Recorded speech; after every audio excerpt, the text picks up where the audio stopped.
Boom, boom, boom. Good morning, America, and the rest of the world population. Today we're talking about the only important thing left in society that everyone cares about. Amidst World War III rumors and it trending on Twitter yesterday, now we're stuck with the only thing left, which is television. We got fucking TV. That's what we... all we can agree upon is television, apparently. And the thing we can't agree upon is Disney and their new Disney Plus, which has the Mandolorian out, which is, if you're a Star Wars fan, you'll love it. If you're not a Star Wars fan, you'll love it. If you've never heard of Star Wars in your life, ever, which is because you've lived under a rock, you'll love it. Okay? It's... from episode 1, it just keeps you hooked the entire 8 episodes. I think by episode 2, Disney signed season 2. Like, it was that clear. And it's all thanks to, spoiler, to Baby Yoda. He's everywhere. He's on Twitter memes. He's on Instagram memes. He's on Facebook memes. He's on TikTok memes. He's on... I mean, you name it and you see Baby Yoda's face. There's even one on my Twitter feed of Baby Yoda. Just because I fucking felt like it. And it makes no sense why he's there. But he's on the Be Human Experience Twitter feed. But, so, for the diehard Star Wars fans, this is huge for people like me and for you. Because I was shown Star Wars when I was a tiny, tiny little kid. Like, small. And since the moment my dad showed me all those, old movies from the 70s and 80s of intergalactic combat and spaceships and the Force... I mean, it's been insane. It's something me and my dad can bond over. I mean, it's, the whole franchise is amazing, really. It's Marvel before Marvel, And the good news is it's not stopping. Since Disney bought it a couple years ago, from George Lucas, who's the creator. He wrote it, directed it. He believed in this thing 130%. And pushed it to where it's at right now. And Disney bought it a couple years ago for about $4 billion. And I think they made half that back in the first Star Wars movie, The Force Awakens, in 2016. So they're not worried about not making money with their investment on Star Wars. This sucker's going to keep rolling. It's going down a big steep hill. And there's a lot of stuff that's happening for Star Wars fans that are going to be super happy about it, just like I am. So, obviously, Baby Yoda is the cutest thing ever to come out of Star Wars. And the most popular, the most famous. But yeah, so, as of, I think, the 17th of December, the last Star Wars movie of the Skywalker series, The Rise of Skywalker came out, and that's it. The series that I grew up with, that my dad grew up with, that everybody grew up with from the 70s, 80s, early 2000s, and now, it's over. That's it. It's done. That's the end of the Skywalker series. Like, those people, that's it. That whole storyline, scrap. But the good news is, this is in a gigantic galaxy, and that's just a little part of it that you can pick. If you can see my hand, a little part. You have the entire universe to pick from.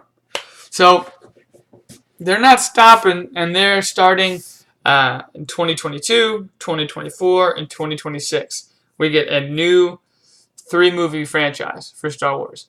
And rumor has it, it's in the Old Republic days, which if you are a fan, you know what that means. If not, I'll explain it to you. It's when there was a ton of Jedi actively, they weren't just sitting in the temple anymore. They were actively out being Jedi, adapting with the Force. It's a cool concept. They used to have old video games back in the day that I used to play on like the Xbox and the Nintendo 64 or whatever it was that we were playing on. I can't even remember. But anyway, so we have all 3 of those. It's set in the Old Republic times. And the other rumor is that a certain special creature that we've come to know, fond of we have grown. That was a shitty Yoda. But Yoda will be in there. He'll be young. It's set 400 years before this Star Wars that we know, before that. So Yoda's going to be, I think he lived to be like 900 years old. So he'll be like 300 years old, which is crazy because at Baby Yoda is 50 and he's a baby, at 300, maybe he's like, that'd be hilarious. Oh, that just hit me. It'd be hilarious. It'd be like, what if it was a teenage Yoda? What if it was like my age? What if it was a 23-year-old Yoda? Fresh, new, young, dumb, strong with the Force. That would be dope. That would be fucking dope. I hope that happens. Fuck, that'd be sweet. Now, yeah, baby, we're snapping it. We're getting to it. Beat it, back, boo, get it. But anyway, back to this. But yeah, so it'll be some kick-ass action in it. It's going to be action-packed.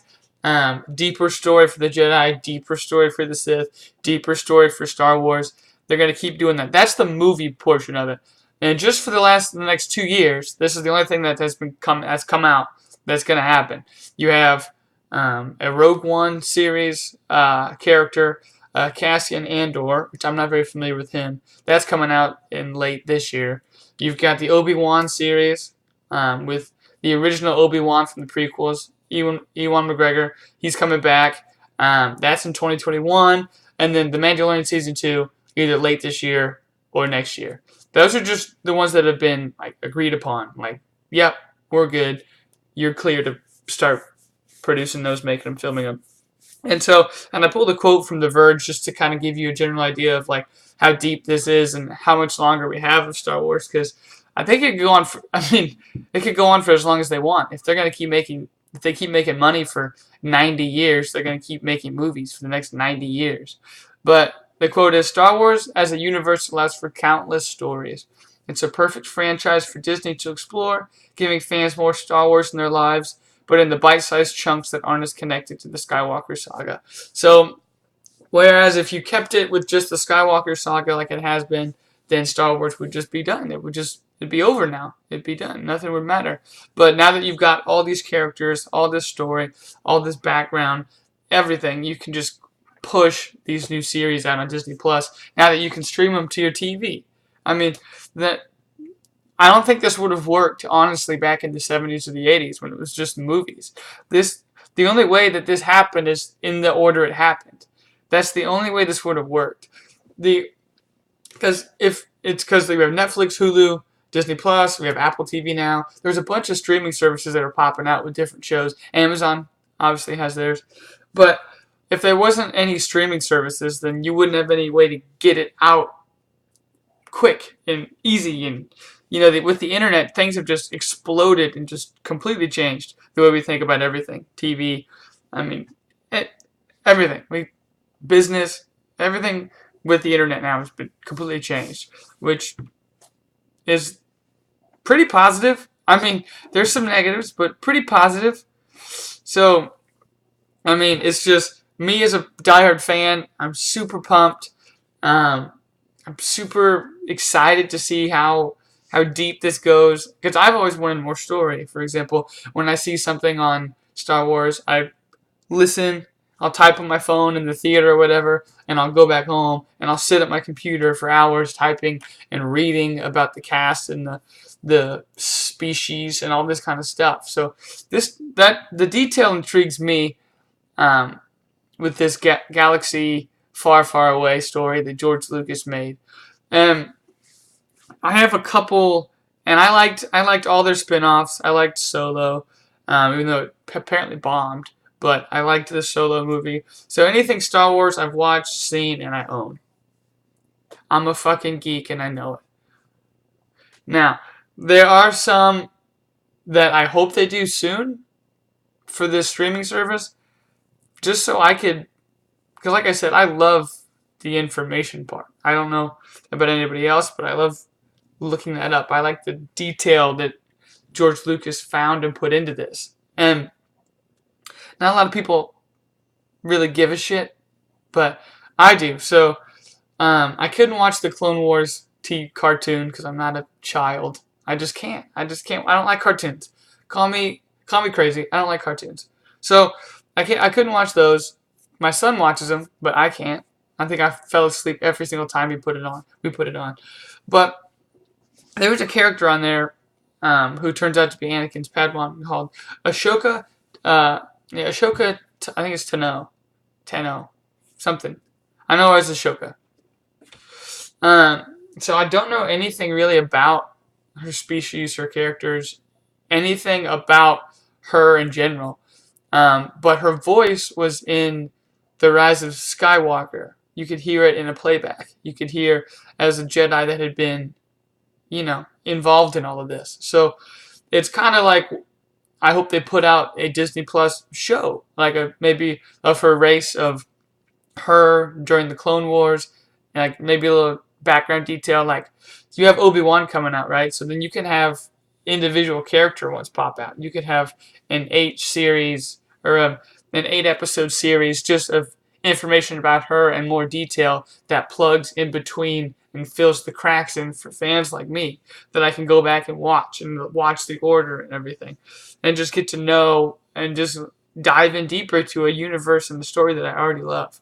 So that'd be someone. And then we know he's still alive. Darth Maul, of course, the biggest, baddest villain who came out in 2001 when I was like 5 years old. Well, no, six. I was like 6 or 7. But either way. But yeah, and in the movie, he gets sliced in half. The lightsaber falls down a long shaft in this power plant looking thing by Obi-Wan, and then that's the last we see of him in 2001. And then in in the Han Solo spin-off movie, he turns out to be this big old badass criminal underlord gangster dude, like kind of like Jabba the Hutt. And the love interest in the movie ends up working for him now. So I don't necessarily see where I wouldn't take off on that direction from Solo, but obviously you could do a Darth Maul spin-off of what happened after he was sliced in half. Obviously he was given robotic legs and became a Sith gangster who still used the Force and was out there during this entire time. So that would be nice to know. Like, honestly, that would have been nice to know.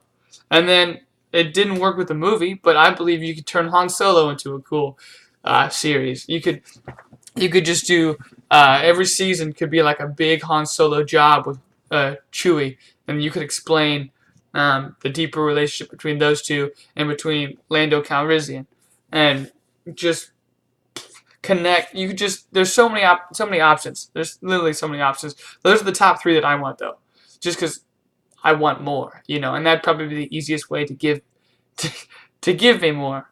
But anyway, I think the future of TV. I think TV's coming around, and I was thinking about this earlier too. I remember when it was like being an actor, or imagine being an actor, and it was like, oh, that's really tough because there's only so few movies and so few TV shows, only so few channels, only so few. Now you've got TV, you've got specific channels, you've got streaming services. There's so much stuff that people could tap into. So not only are you opening more TV up to people like me, the consumer, you're also offering more career options for other people. And I think that's awesome because there's so much talent out there. And I remember being in my high school, play and seeing all these people, and I'm like, man, these guys have some serious talent. Wish they had more opportunity, and now it's out there. So that's awesome. That's super dope. And so it's transitioning from TV, from the future of TV into the Golden Globes, which is the motion picture recommendation, and all the best movies get nominated, and the scores, the music, all that kind of stuff. Again, I didn't really keep up with it until I saw one dude getting emotional, crying, which was Tom Hanks, and I started looking up some of these awards and trying to figure out what I was gonna watch, what I was gonna be into, what kind of movies would I vibe with, that were winning these kinds of awards. And I have a couple pulled up that I was really happy to hear about. So you have Best Motion Picture Drama. And technically isn't out yet. It comes out this Friday. So I had to look it up. So I was pretty sure it wasn't out yet. But it's 1917. It's a war movie. I was super excited when I saw the trailer because I love, Saving Private Ryan. I love, Lone Survivor. I love all these war movies and these depictions and, stuff that I could never do that I'm seeing in front of me and watching and experiencing and just feeling. That's what it's about. That's what art's about. It's you connecting to what it's the connection between you and that person or you and that story. It's you and what you want to take from it. You could change your perspective with a movie. I mean, not take that with a grain of salt, but I'm not saying you could change your entire life by watching a movie. I'm just saying that I've walked out of movies and have been like different. Like, oh, I feel different from that movie.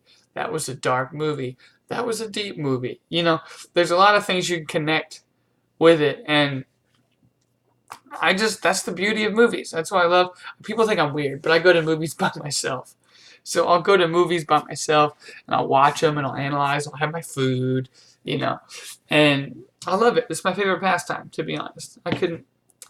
People are like, I couldn't go to a movie by myself. That's so weird. I can't even. I'm like, dude, I'd rather go without you. You'd interrupt less. Anyway. They do. They interrupt all the time. But anyway, so that got perfect drama. And also got best director for a motion picture, which is Sam Mendes. So those are two good signs. I was super excited to go see it. I had Benedict Cumberbatch in it, was a soldier, had these two young boys. It was 1917, World War I. They have to deliver a message to a unit far, far away through enemy lines. They have to go through a bunch of. It's up to them to save this entire unit, and then also one of them has a brother in it. So they're not only fighting for their own unit, but they're fighting for their family, and it just looks awesome. Super, super cool. And then my dude. One of those movies that I walked out of and was like, I'm a different person from this movie. That was a dark movie. I am changed. That was fucking Joker. Okay, that was the Joker movie. It was dark. It was twisted. It was true. It was potentially like that shit could actually happen. It was like an outcast in society, and it showed like the depiction of him becoming someone like the Joker. Like, it was super like real and emotional, kind of raw, and he fucking nailed it. I'm not gonna lie, he nailed it. And with that edgy, realistic kind of psychopath mentality, he deserved it. He deserved that award, man. And I'm glad he got it because he definitely deserves it. So Joaquin Phoenix, thank you for the Joker. You kill it. You're one of the top 10 actors that I watch. Even if I don't even know what it's about, I'll still watch it just because you're in it. And the last award that I want to mention, which I didn't even know about. I didn't know this was a thing. But it's given out every single time. Except for like one time. It's the Cecile B. DeMille Award. And that was given to Tom Hanks, who was crying and getting emotional. And because it's a big deal. It's an honorary. Here, I have the quote. I don't want to fuck it up. So this award is an honorary Golden Globe Award bestowed by the Hollywood Foreign Press Association for outstanding contributions to the world of entertainment. The HFPA Board of Directors selects the honorees from a variety of actors, directors, writers, and producers who might have had a significant mark in the film industry.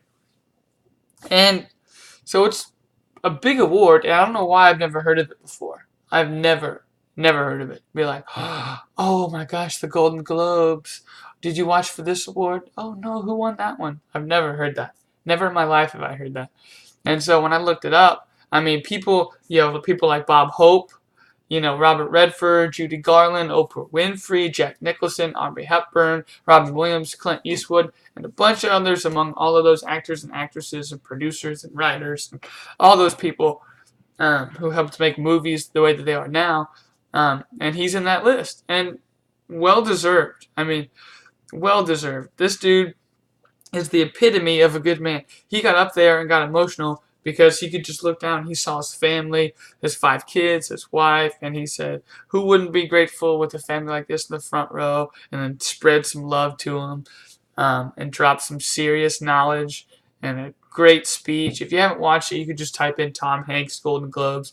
That's the first thing I did, and I clicked on the first video, and it was right there. And man, that's honestly, I don't like acting on point. He's a genuinely good dude who loves people, he's got to be love everything. He's got to love people, plants, person, place, and things. That's what he does. He loves all those things. And excuse me, burpee. Man, he deserves that award. He's the epitome of the best dude on the planet Earth. Best dude ever. I mean, I just want to meet him just to, like, in person get to see, like, oh, so this is what a good person, this is what they look like. That's what their handshake feels like. That's what a talk with them feels like. That's what, oh, okay. That's exactly what I want to do. I just want to meet Tom Hanks just for that same reason. And then Ricky Gervais was doing his thing. He was the host, roasting people, roasting Hollywood, going after it, which I thought he was just naturally that way, but turns out I think that's an act. Like, turns out he's not actually that big of a dick. He's just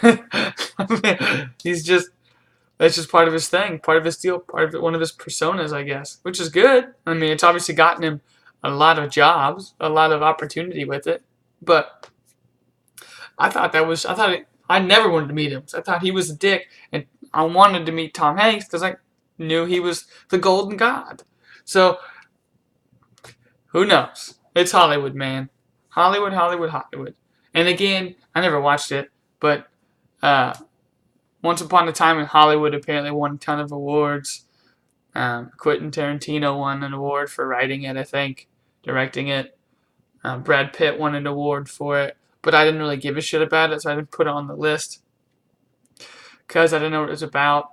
It was just about, I just saw Leonardo DiCaprio, Brad Pitt, and Margot Robbie in it, and I was like, and there was no information. It was just like quick cuts on the trailer of like stuff happening, and then just like, yeah, like little one-word quips, like, you gonna do that? And then and then like an action scene. So I didn't even know what the movie was about. I didn't really care about it, but maybe I'll rent it or something. Maybe I'll voodoo it and check it out. Oh, but anyway, oh, my back. Oh, getting old, and I'm only 23 years old, ladies and gentlemen. But yeah, that's it, man. So TV's popping. We just had the Motion Picture Awards. They were awesome. They nailed them on point. People got awards that did good. I don't know what else to say about the awards. But, man, I'm just happy that things are picking up the way they are. I'm grateful to be we're living in the future. If you didn't know this, guys, we are in the future. Okay, this is the future. It's different than what we saw on TV. It's different than what you think about when you think about the future. But we're in the future, and we have the internet, and we have streaming services, and we have, we got a bunch of shit no one else thought would be possible. FaceTime, My favorite is to go back and like look at Back to the Future when you're in the future, and then look at now, and then we have basically the same shit, but it's just more practical. Like, we have practical future shit, which makes it like, oh, well, that's stupid. We want that future shit because that's way out there. But we're like, we have that. We have the video call on the TV, on our phones. It's smaller. We have it in a better way.